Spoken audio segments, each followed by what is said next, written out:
Londres, 1975. La lluvia golpeaba los cristales del estudio de grabación como si quisiera entrar a la fuerza. Adentro, el aire estaba viciado, una mezcla densa de humo de cigarrillo caro, alcohol rancio y egos inflados. Eric Clapton, el hombre al que los grafitis en las calles de Londres llamaban Dios, estaba sentado en un sofá de terciopelo rojo, con una botella de brandy medio vacía en la mano y una guitarra Stratocaster apoyada descuidadamente contra su pierna.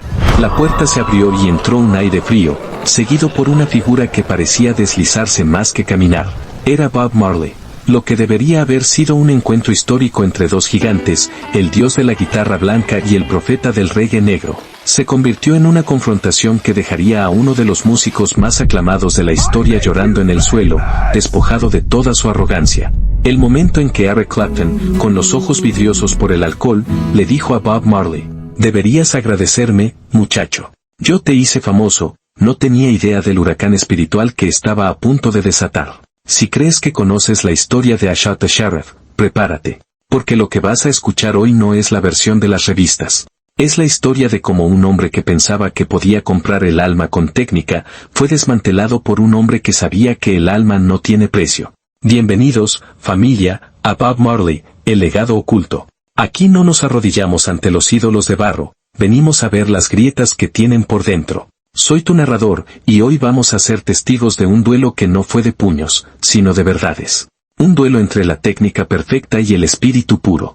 Para que vivas esta historia como si estuvieras allí, en ese estudio de Londres lleno de tensión, hemos recreado los diálogos y la atmósfera basándonos en los perfiles psicológicos de la época y en los rumores que circularon por los pasillos de la industria. Porque a veces, la verdad no está en las actas oficiales, sino en lo que se susurró en la oscuridad. Suscríbete y activa la campana, porque hoy vamos a ver cómo el león de Judá rugió frente al dios de la guitarra. Para entender la magnitud del insulto, tenemos que entender el momento. Era 1975. Eric Clapton estaba en la cima del mundo. Acababa de lanzar su versión de Asha the Sheriff, una canción que Bob había escrito desde las entrañas de su sufrimiento en Jamaica.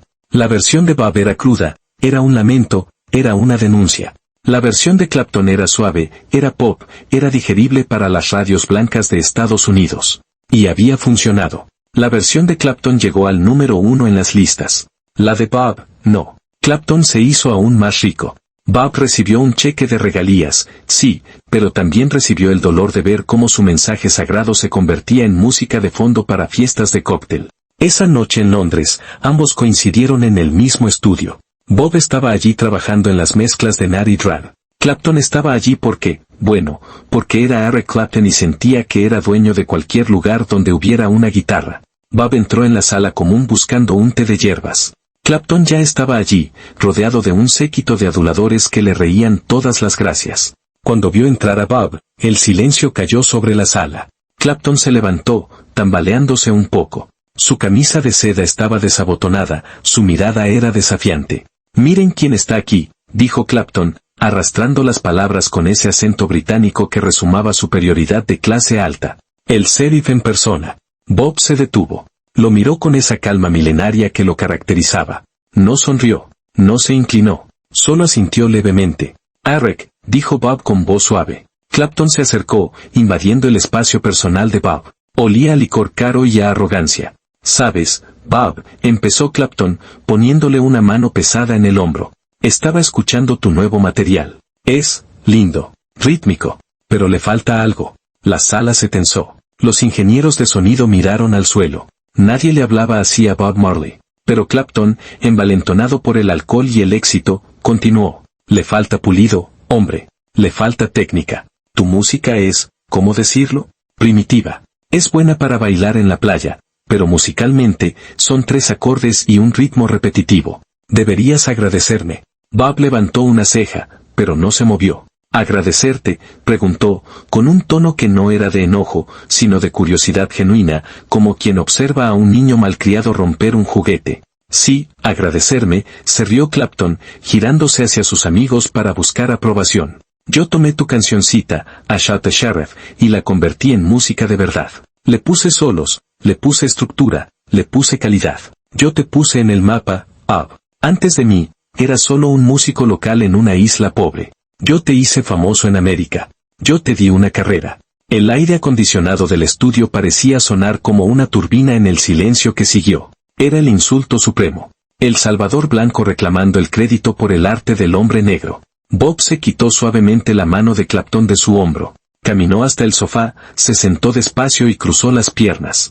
Siéntate, Arek, dijo Bob. No fue una petición. Fue una orden dicha con tal autoridad espiritual que Clapton, sorprendido, obedeció y se dejó caer en el sillón de enfrente. Dices que mi música es primitiva, dijo Bob, mirándolo a los ojos. Dices que tú haces música de verdad porque tienes técnica, porque tus dedos se mueven rápido, porque conoces las escalas. Exacto, interrumpió Clapton, sirviéndose más brandy. La complejidad, Bob. Eso es arte. Lo tuyo es folclore. Bob sonrió. Una sonrisa que no llegaba a los ojos. Arek, ¿puedes tocar algo para mí? Ahora mismo. Aquí. Clapton soltó una carcajada. Claro. Déjame mostrarte cómo se toca una guitarra de verdad. Agarró su Stratocaster, la enchufó al pequeño amplificador de práctica que había en la sala y empezó a tocar. Y hay que decirlo, tocó como un demonio. Sus dedos volaban por el mástil. Hizo un solo de blues rápido, complejo, lleno de bendings perfectos y escalas imposibles. Era técnicamente impecable. Era virtuosismo puro. Cuando terminó, con una nota aguda sostenida con un vibrato perfecto, miró a Bob con suficiencia, esperando el aplauso. Eso es tocar, Bob. Eso es dominio del instrumento.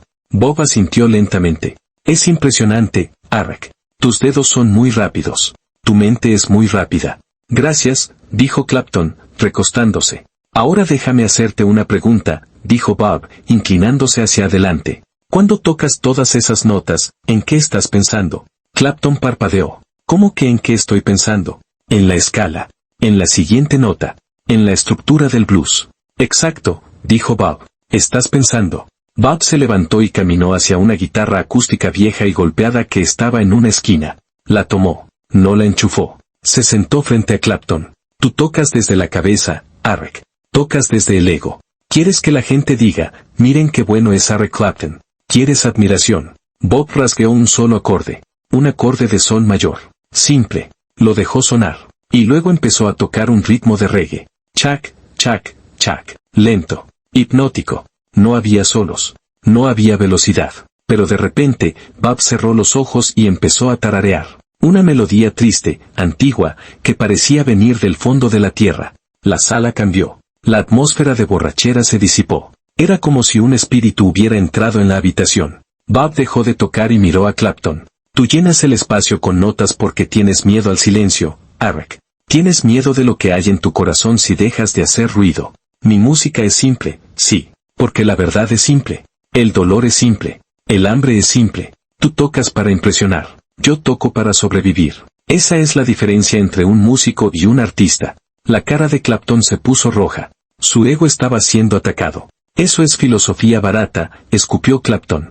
Yo he vendido millones de discos. La gente me adora. Me llaman Dios en Londres. Te llaman Dios, repitió Bob, con una tristeza infinita en la voz. Y tú te lo creíste. Ese es tu problema. Pero dime, Arek, si eres tan grande, si tu música es tan superior, ¿por qué tuviste que robar mi canción para tener tu mayor éxito?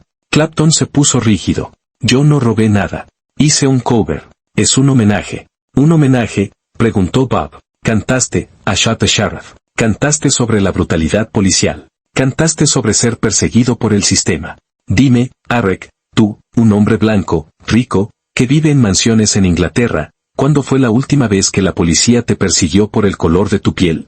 ¿Cuándo fue la última vez que tuviste miedo de que un sheriff te disparara por la espalda?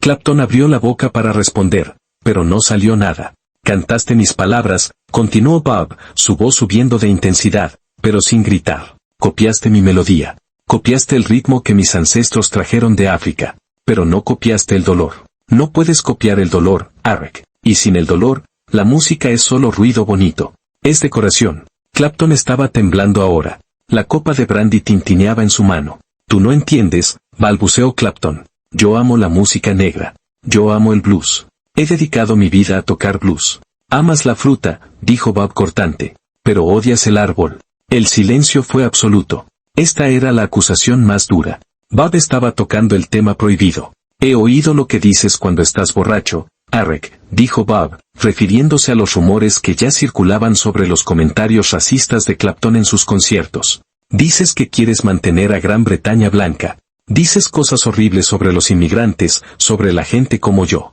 Y sin embargo, vienes aquí, tomas mi música, te haces rico con ella, y luego tienes el descaro de decirme que tú me hiciste a mí. Bob se puso de pie, pareciendo crecer 2 metros de altura. Tú no me hiciste, Arek. Ja me hizo. El sufrimiento de mi pueblo me hizo. Tú solo eres un turista en nuestra cultura. Vienes, tomas fotos, compras souvenirs, te emborrachas y te vas a tu hotel de 5 estrellas. Pero nosotros vivimos aquí. Nosotros morimos aquí. Clapton dejó caer la copa. El cristal se rompió en el suelo, derramando el licor marrón como sangre sucia. Se tapó la cara con las manos. La máscara de arrogancia se había roto. Me siento vacío, susurró Clapton. Fue apenas un hilo de voz. Tengo todo el dinero. Tengo la fama. Tengo las guitarras.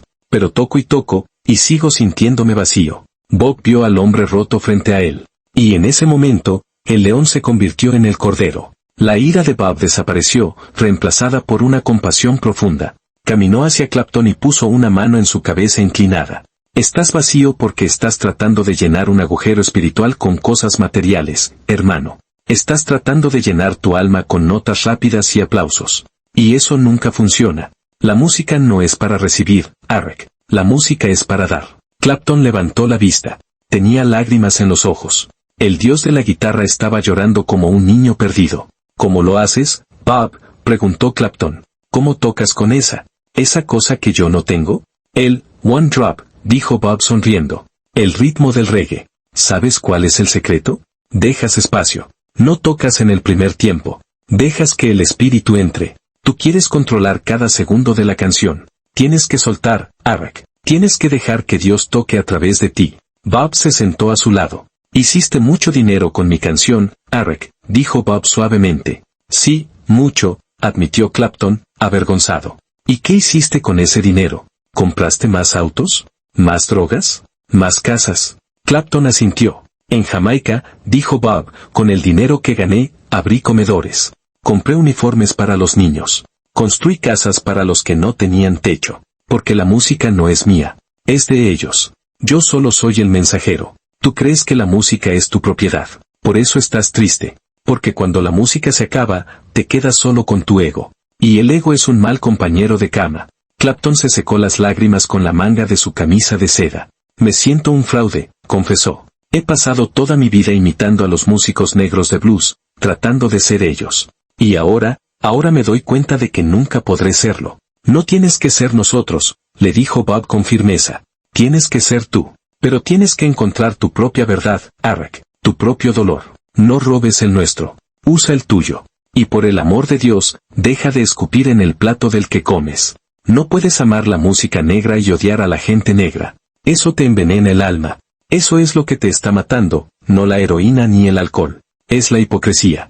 Se quedaron en silencio durante mucho tiempo. La lluvia seguía golpeando los cristales, pero adentro, la tormenta había pasado. Finalmente, Clapton se puso de pie. Se veía diferente. Más viejo, más cansado, pero más real. Extendió la mano. Lo siento, Bob, por lo que dije. Por todo. Bob tomó su mano. Un apretón fuerte, de hombre a hombre. El perdón es fácil, Arek. El cambio es lo difícil. No me pidas perdón a mí. Pídeselo a la música. Y la próxima vez que subas a un escenario, no toques para demostrar que eres el mejor. Toca para agradecer que estás vivo. Bob se dirigió a la puerta. Antes de salir, se giró una última vez. Clapton estaba de nuevo con su guitarra, pero esta vez no estaba corriendo por el mástil. Estaba tocando un acorde simple, dejándolo sonar, escuchando el silencio entre las notas. Y Arek, dijo Bob. Clapton levantó la vista. Gracias por hacer famosa mi canción, dijo Bob con una sonrisa pícara. Gracias a eso, mi mensaje llegó a oídos que nunca me hubieran escuchado a mí. Ja trabaja de formas misteriosas. Incluso usa a los ladrones para hacer su obra.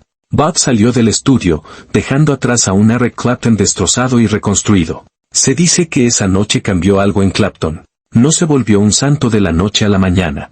Sus demonios lo persiguieron durante años. Pero los que estaban allí dicen que su forma de tocar cambió. Se volvió menos frenética, más sentida. Empezó a dejar espacios. Empezó a entender que la música no es una carrera de velocidad, sino una ofrenda. Y Bob siguió su camino. Un año después, sobreviviría a un intento de asesinato. 2 años después, tocaría en el One Love Peace Concert. Siguió siendo el profeta, el rebelde, la voz de los que no tienen voz. Pero esa noche en Londres, nos dejó una lección que vale más que todos los discos de platino del mundo. No importa cuán rápido toques, no importa cuán cara sea tu guitarra, no importa cuántos premios tengas en tu estantería. Si tu música no sirve para sanar, si tu arte no sirve para elevar a los demás, entonces no eres un artista. Eres solo un técnico talentoso. Y al final del día, la técnica se olvida.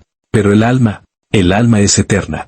Tengo una pregunta para ti, que has llegado hasta aquí, en el mundo de hoy, lleno de influencers y artistas prefabricados que copian estilos y culturas por moda. ¿Crees que hay muchos Eric Claptons robando el alma de la cultura, o crees que la música es universal y pertenece a todos? ¿Es válido hacerse rico con la cultura de otros si no respetas a su gente? Quiero leer tu opinión sincera en los comentarios. Este es un tema caliente y sé que tienes algo que decir. Si esta historia de confrontación, verdad y redención te movió algo por dentro, dale un me gusta y compártela. Ayúdanos a que el algoritmo sepa que aquí valoramos el alma sobre la técnica. Suscríbete a El Legado Oculto para más historias prohibidas. Soy tu narrador. Y recuerda, no ganes el mundo si vas a perder tu alma, la sabiduría es mejor que la plata y el oro. God bless. One love.